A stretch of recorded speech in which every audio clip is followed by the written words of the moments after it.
To use the televisions in the bedroom, you'll find a remote control such as this, and to turn on the televisions, just push the power button.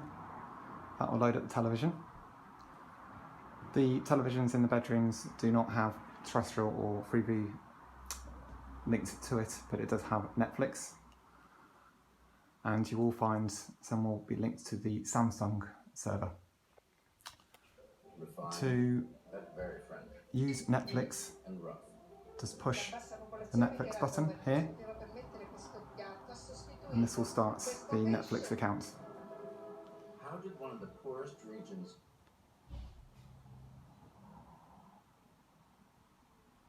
When this is loaded, you'll see there's two options that occur. You either have Blossom House or Children's setting. The children's setting is just child friendly with no adult content, and the Blossom House will have adult content there. So select this one for children, this one if you're an adult. You just push the OK button. That will then load up, and then scroll up and down to search with what you'd like. If you go to the left side here, using the arrows, you can actually search for a program if you wish by just typing it in, and there's categories here which you can select through as well, which should help.